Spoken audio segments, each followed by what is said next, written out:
Hello Internet! In today's video I'm going to be talking about a book. It is a book opinion, those videos in which I tell you my opinion on a book.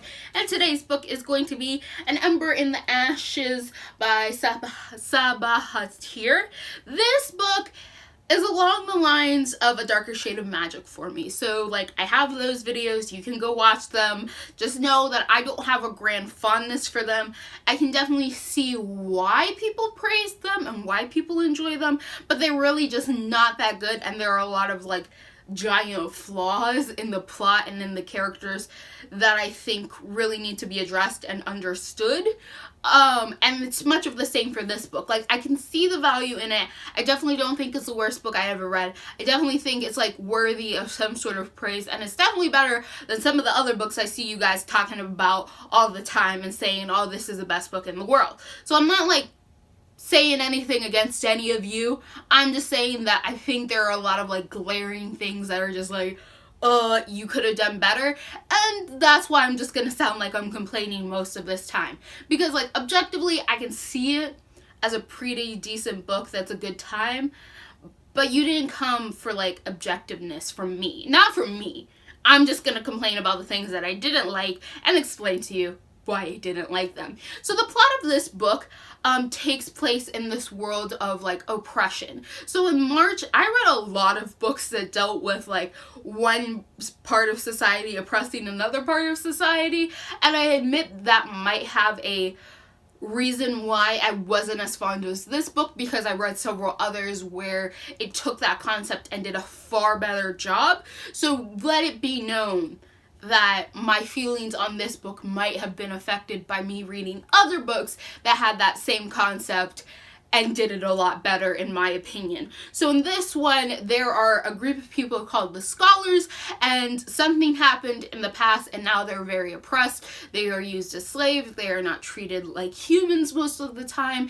And one of our main characters, this girl named Lila, is a scholar, and her brother is as well. And her brother gets in some trouble and gets taken away, and Lila wants to save her brother, so she gets involved with the Scholar Rebellion, which is something her parents, like, really promoted and were a huge part of and, like, really good leaders to.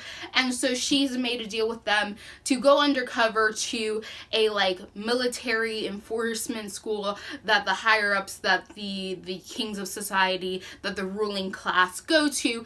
And that's where we meet our second character, Elias, who is a kid in the school. He's been raised as, like, the royals of society. I'm just gonna call them the royals because, like, that's the easiest term. I don't know what they're actually called, but, like, the Scholars and the Royals. So Elias is one of these royals. He's not really fond of him going to this militaristic school. He doesn't want to be a soldier. He wants to leave. Like, he wants to go back to when life was simple, when he was just a kid of the tribe, and he doesn't want to be here anymore. So we get this story from these two different perspectives, from one who belongs to the group of the oppressors and one who belongs to the group of oppressees. So throughout this, Lila's trying to get more information while going undercover at the school, and Elias is trying to reconcile a lot of things that he has to do when it comes to worldview issues for what the ruling class wants, for what the royal wants, versus what he sees as the right thing to do. There's this whole plot of, like, Elias being chosen to potentially become a king, and he has to do a whole competition, and if he wins he could potentially become a king, but he's having a lot of problems with that because he doesn't really want to be king, and he doesn't really want anything to do with any of these systematic things that are happening. He doesn't want to be a part of the system anymore. Let's get into it. The oppression of this book doesn't make sense. Like, I can get how people oppress people. I think that some humans are pretty awful sometimes, and they need no excuse for degrading and hating another group. Does it make sense? No, not at all. Does it need to make sense? No. Racism, sexism, oppression of another group of people never makes sense. Like, you can't make it make sense. However, I do think that there are explanations as to why. As morbid and as horrible as these people's logic for why they are doing what they're doing, most of the time when it comes for why they are committing these isms, this discrimination and oppression, they have some sort of logical reason. And in this case, there wasn't a good reason that was given until like later in the second book. And like, I can't really talk about that, but let's just say it was really weak. Plus the fact that I really didn't understand how you were supposed to judge who was to be oppressed and who wasn't, because it seemed like every group, the scholars, the royals, and then the tribesmen who are mentioned a couple times in this book, they all diverse groups. Like in every group you can find a white person, a brown person, a black person in every single group. The royals will have white, black, and brown people. The scholars will have white, black, and brown people. The tribesmen will have white, black, and brown people, and there was never any distinction for how you would tell one group from the other. So it really didn't make sense to me why like Lila would go undercover as a scholar instead of like going undercover as somebody else, or why the Scholar Rebellion didn't try to go undercover as royals more often. Like, why didn't you like try to do some sort of fake identity change? Like, obviously you can fake your identity enough so that you're not caught when you're going undercover as a slave. So why aren't there different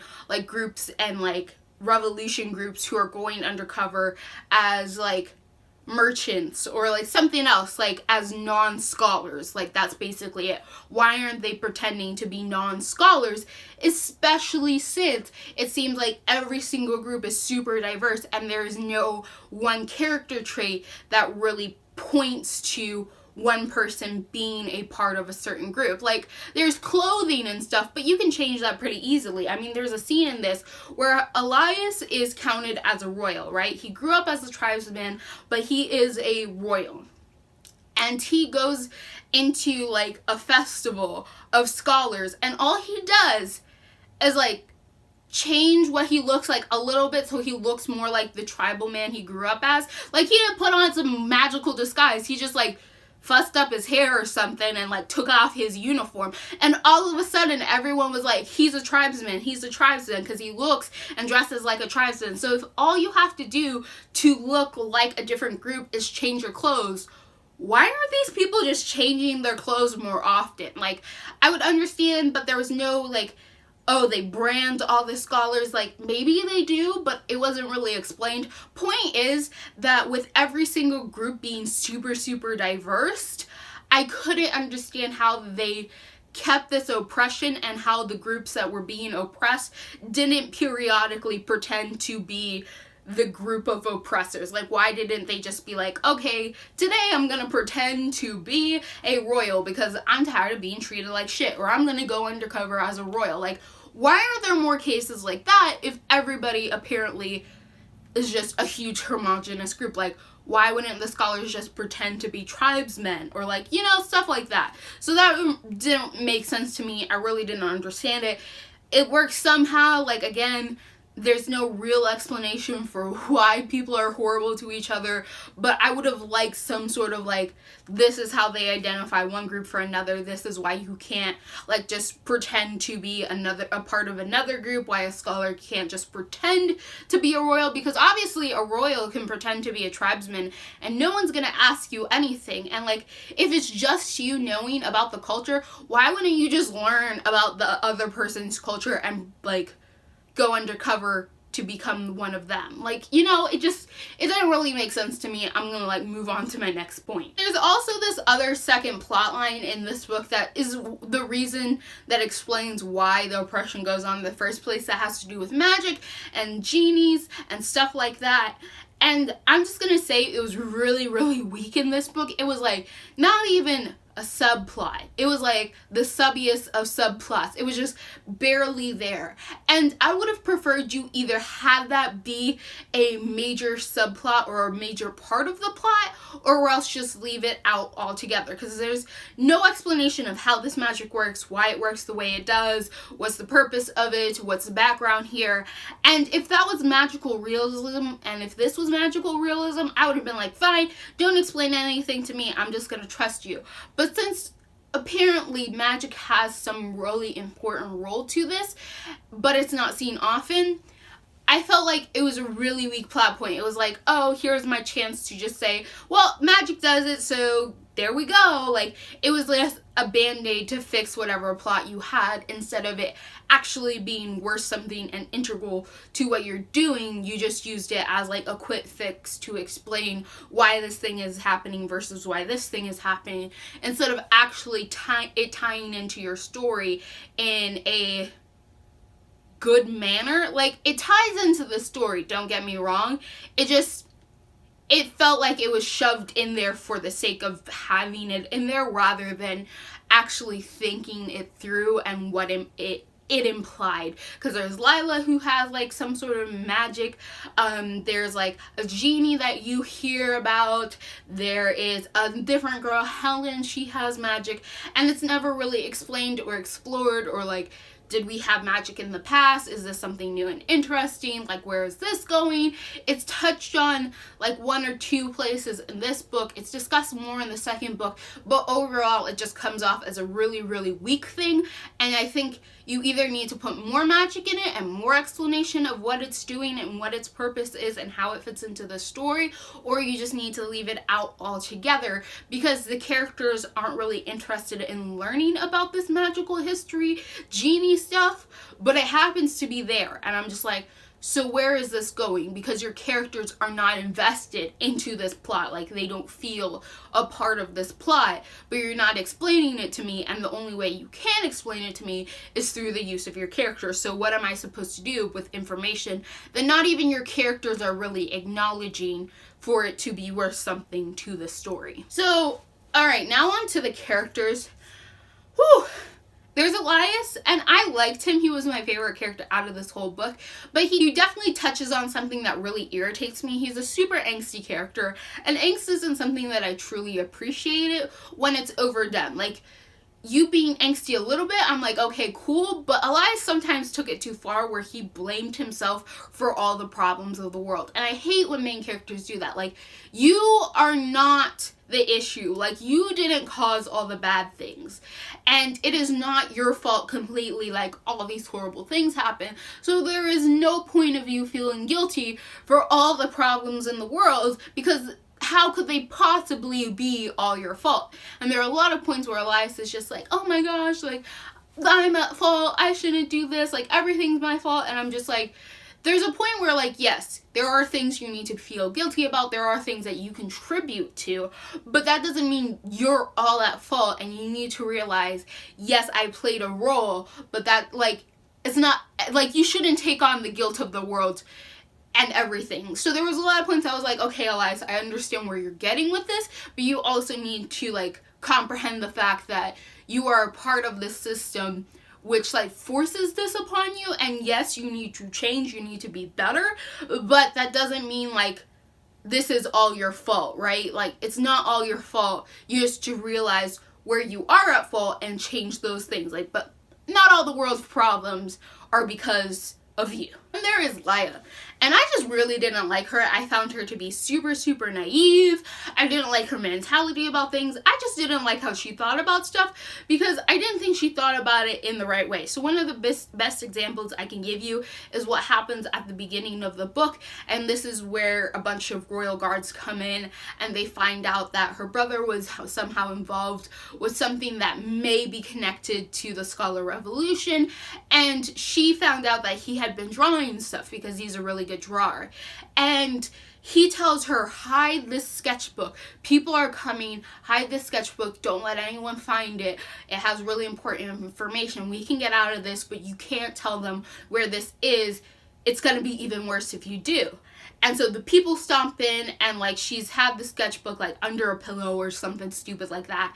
And the people come in and they're like, where is it? Where is it? And they're threatening everyone and hurting everyone. And they're like, oh, well, we're going to kill you all. And she's just like, oh, there it is right there. My brother drew it, but I don't know what it is. Just take it and leave us alone. And the brother already told her, don't give up information. It's going to be even worse if you do. And like, what a surprise, the soldiers kill her grandparents or something and like hurt her brother and beat him up and like all this sort of stuff. And I'm just like, your situation is not improved by you being a coward and giving up something that your brother trusted you not to just give away, right? He trusted that you would respect his wishes and not just give up this information that he apparently thought it was important enough to risk his life.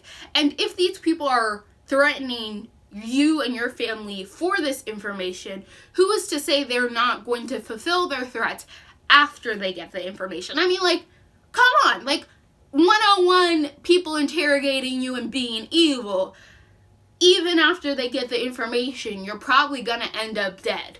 Like, so what's the point of giving them the information? Like, their threat goes nowhere because you know they're already going to carry it through. They've already gone to the farthest extreme, and you know they're going to continue with the farthest extreme, so you might as well just take the win and die without them finding out the information. At least that's how it works in my head. So, like, point is, she gives up the information, her brother ends up fighting with them and tells her to run away, run, save your life, try to, like, I don't know, figure out something else, like figure out a way, like just get away and think about this later. And she's like, oh man, I can't run, like my brother's here. But she ends up running away because like her brother keeps yelling at her, it's better for you to run now and then like figure out something to like do and help or whatever, instead of staying here and getting murdered like everyone else. It's better for you to run and survive than stay and be murdered. And the rest of the book is just her being like, I was such a coward for running away. I was such a coward for running away. And I'm just like, you're not a coward for running away. Running away was the smart thing to do. Like, yes, you could have stayed and tried to help your brother so that you could both run away. But the point is getting away from the danger that is trying to literally kill you to death. And other people in this situation have already been killed. That is not you being a coward running so that you can hopefully get somewhere safe and then contemplate what your next step should be. Cowardness was you giving up your brother in the first place because of one threat, which you didn't even help the situation by giving up your brother. The threat was still carried through, and if you were just not a naive idiot, you would have seen that there was no point in giving that up because all you did was exasperate the situation, right? I hope you understood what I was going for there. But basically, she just doesn't think right. Like, that's my opinion. She just is too naive and doesn't think right about things. So I really didn't like her character. There were a lot of points with her particular character that she overheard a lot of information, especially how that information related to the genies and like all that sort of stuff. And it felt like through the use of her character, we as the readers were supposed to learn something, but she as a character took nothing from these eavesdropping sessions, not even a little bit. Like, there's a lot of information you learn through her hearing it, but she never applies that information. So I don't know if that's just because she's an idiot or because this author doesn't realize that, hey, they overheard that information. Any normal person would question, why is that being said? How does that relate to something else? Like, I feel like even the average person, you hear somebody talk, like, even if you don't see their face and you hear them say something weird, if you hear that same voice again, you're probably going to be like, I recognize that. Where do I recognize that? There's some information that, like, I need to connect. But she's overheard a bunch of stuff and really didn't apply that to her data information and figuring out what was really going on. And then the third character I'm going to talk about is Helen. And Helen is Elias's friend, and they have been friends for years, and she is in love with Elias and stuff. And I really just don't like her. And the author tries to do this thing where he tries to make a love triangle, or she tries to make a love triangle between Helen, Elias, and Laya. And you already know Elias and Laya are probably going to get together, and Helen's just the girl who's going to end up friend-zoned. But for someone like Elias is just like having these sexy thoughts about Helen all the time, and I'm just like, okay, are you attracted to your friend or not? Because, like, the book starts out and he's, like, not interested at all. But, like, she starts a little bit and then he's like, So I don't, like, I was just like, is this what, like, normal kids do all the time? Like, the moment, like, your friend, like, comes on to you a little bit, like, a friend that you had no romantic attraction to before, now all of a sudden you're like, oh, let's pursue this, even though, like, you have a different girl you're in, like, okay, like, that might be realistic. I just thought it was like, alright, fine. But what most irritated me about this love triangle is, like, Helen as a person only does good things if it's for the sake of Elias. Like, there's nothing in this in which she has to question her worldview, which is what would make more sense. Like, her having to question her worldview. But it's shaped in such a way that the only motivation Helen ever has for doing anything worthwhile is Elias. Anything in which helps the scholars, anything that's just a good, decent thing to do, like, that the average person who hasn't grown up in, like, an oppressive society and in a society where you're the oppressor and there is an oppressed, that would be what they would do. But Helena, of course, doesn't think that way. And instead of it being something where she's just like, oh, I'll do it for Elias, but let me question my worldview a little bit, she only ever does it for Elias, and she doesn't see any value in any of these good acts, other than the fact that she's doing them for Elias and she wants to get into his pants. Like, that is the only reason. And I'm just like, there are so many other more interesting ways that you could have a conflict between her and Laia than her just being jealous of Laia because for some reason Elias is sort of attracted to Laia. Like, there are so many more great potentials, like having Helen struggle with her worldview and how she's supposed to see, like, the scholars, how she has been raised in the school, how she's supposed to see herself to other royals and stuff like that. It would have been a lot more interesting, like, even if you wanted to keep that jealousy thing where she doesn't like Laia because she's sort of jealous, it would have been more interesting to add in that part of, oh, she doesn't like Laia because her worldview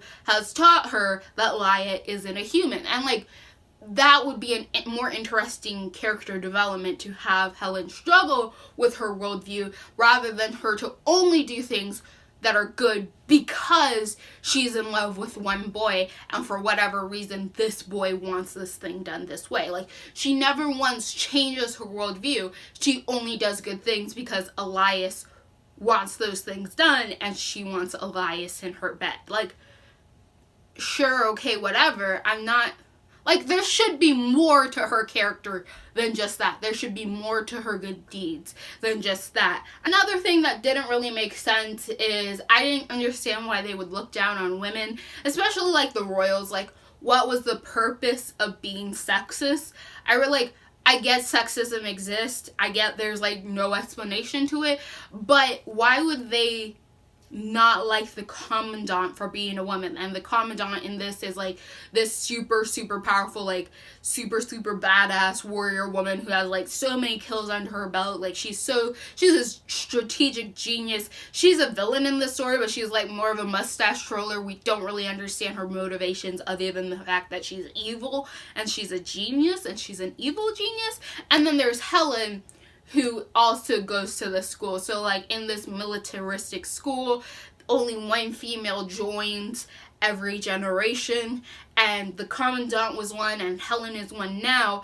And there are a lot of points in which they're, like, sexist to these two females who, by any accounts, suffered the same exact thing, went through the same exact hardships, have gone to the school as well. So I really didn't understand why there was sexism, especially against these two girls, because, like, I don't know. I feel, first of all, it just doesn't make sense. And second, I feel like you could have had characters, like, if you wanted to play that sexist element, that still are, but see these women as something different. Because I've seen that a lot where it'll be like, oh, we don't like and we think of women traditionally in this sense, but this one specific woman who's, like, one of the guys, she is different and she's treated differently and not as a woman. And, like, I feel like that would have made more sense to me if you did that sort of bullshit instead of, like, they're sexist to the same girl and the same women who have done the same exact thing as them and are better than them at it. Like, she isn't equal to you. Like, she's quite literally an equal. So, like, it was something like I got why it was there, but at the same time I was like, but why? So that's just something, I don't know what to do with that. I was just like, okay. Like I said, the eavesdropping thing really got on my nerves. There are a lot of points where these characters overhear a lot of like relevant, very important information, but somehow that information never comes back up in relations to the character. Like, they never think of this information they overheard again. Like, that information was only meant for you, the reader, to understand something about this story, but has no relevance to the character actually understanding the world that is going on around them. And I find that super irritating. I think there are several other ways you can put in information that you only want your reader to know, but you don't want your characters to be informed of, without it being your characters overhearing this information. I expect if my characters are overhearing vital information that is important for their understanding and them conceptualizing the world around them and like winning the battle or the war or whatever, that they remember that information when it becomes relevant again, or at least have it going on in the back of their head. But that never happens. There's just a lot of info dumps that are done through eavesdropping that have no relevance on the character who actually hears them. Like, they never contemplate this information again. And even when it comes back up where like, oh, this is where that information would be useful, it seems that they have forgotten all of their eavesdropping sessions. So I really don't understand that storytelling point. Like, that doesn't make sense. So, the end of the day, I think this is a pretty solid book. But I do think that there are a lot of times in which it being YA really holds it back, where the author used like traditional YA storytelling to really simplify the story, where I think if there had been a little more effort into development of the plot and different characters and their reasonings and the way they thought and like them just thinking in general, it would have been a more powerful story. I'm not saying that I want this story to be adult. I don't think that this story has to be adult. I just think that there are a lot of like tropes that fall into classic YA that are used just to explain away stuff so that you don't have to take time on really developing like YA shorthand, right? And this book suffers a lot from YA shorthand, where instead it should have just taken the time to actually explain and converse and like put more effort into it instead of so quickly jumping to shorthand that exists in YA because it is categorized as YA. So that was my biggest issue with this. I think it's like a pretty solid series. I can definitely see why a lot of people like it. I don't think it's as good as people say, and I think most of that is because the author takes a lot of shorthand notes that come often with YA, where that is not something that I think is of value to this story, to a story that really has all of these really tough, interesting topics and really complex topics. It's not appropriate in this story to take those shorthands to make it like easier on yourself. Like, you should go the full 9 yards if you're going to tell a story that is going to have all of these really like darker elements. Like, you can't go shorthand on darker elements. You kind of have to like, you know, you gotta put your all, and I felt like there was just too much shorthand for it to be something that I enjoyed. So this is just pretty average for me. If you have different opinions, if there's things that like you're like, oh no, I disagree with you there, I think it's this, or whatever, please tell me, like, am I missing something? Because I do think that this has a lot, but it just does a lot of things that I think are just a lot of shorthand. Like I said, I'm gonna keep saying it, but it could have been better. So if you like what you're seeing here and you want to continue to see more, click all those buttons down below, and goodbye, internet.